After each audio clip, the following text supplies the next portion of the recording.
আসসালামু আলাইকুম।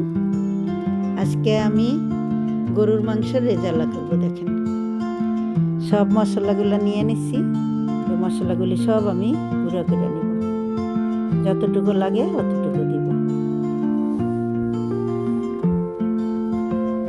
মাংসটা এখন আমি মাখানোর জন্য তেজপাতা দিলাম, আদা বাটা দিয়ে দিলাম 3 চামচের মতন,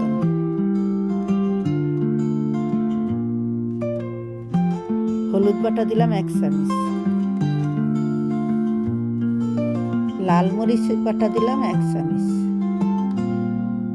ঝালটা একটু কম হবে, এটা একটু কোরমা কোরমা টাইপের হবে। জিরা বাটা দিলাম 2 চামচ, ধনিয়া বাটাও দিয়ে দিলাম 2 চামচের মতন।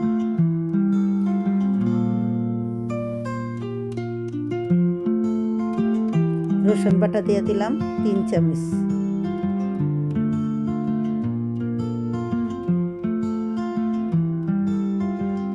লবণ দিলাম স্বাদ মতন। এখন আমি লেবুর রস আর দুধ এটা মিলাইয়া একটা টকদের মতো করে নিছি, সেইটা দিয়ে দিলাম। 2 চামচ গুঁড়া দুধ আর হলো 2 টেবিল চামচ দিচ্ছি আপনার লেবুর রস। আর এখন দিলাম গরম মশলাটা যে দেখাইছি আপনাদেরকে, এটার গুঁড়া। এখন এইভাবে আমি 1 ঘন্টার জন্য মাখাই রাখবো।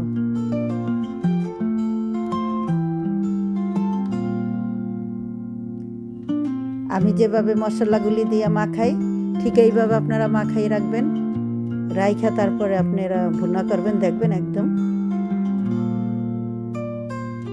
বাবুর্চির মতনই লাগবে, তার থেকে কোনো অংশে খারাপ লাগবে না।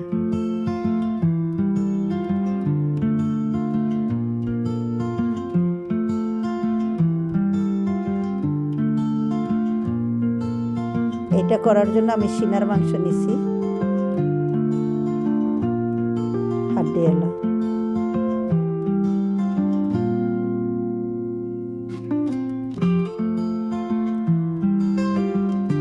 এখন কিছু তেল দিছি, 1 কাপের মতো পেঁয়াজ দিলাম, দিয়ে এটা আমি ভাজবো একদম লাল লাল করে।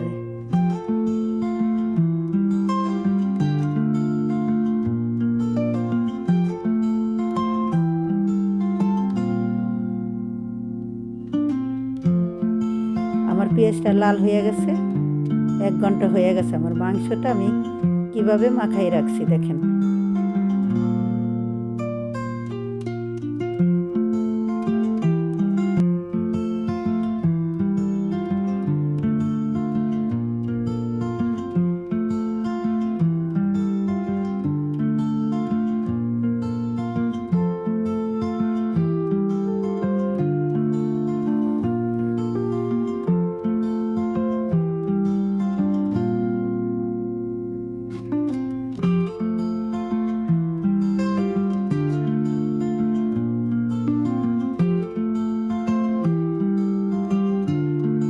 মাংসটা কষানোর জন্য কিছুটা সময় নিব আমি।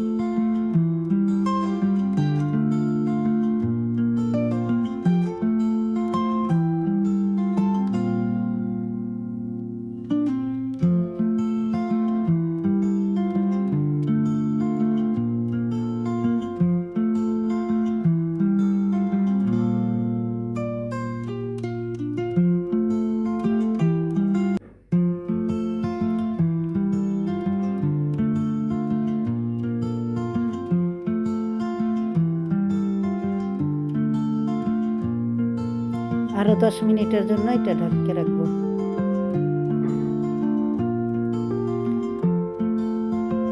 দশ মিনিট পরে আবার আসলাম, দেখেন মাংসটা তেল ছেড়ে দিছে।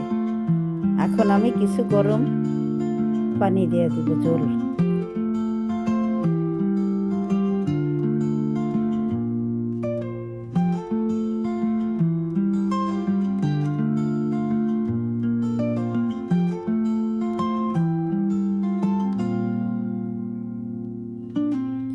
মাংসটা অর্ধেকটা সেদ্ধ হয়ে গেছে কষানোর সময়। এখন আর বেশি সময় লাগবে না, আরও 15 মিনিটের জন্য এটা আমি ঢেকে রাখবো।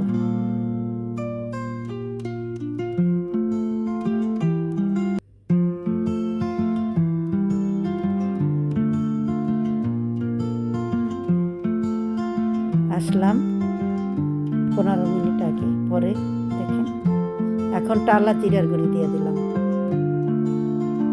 মাংসটা আমার সেদ্ধ হয়ে গেছে।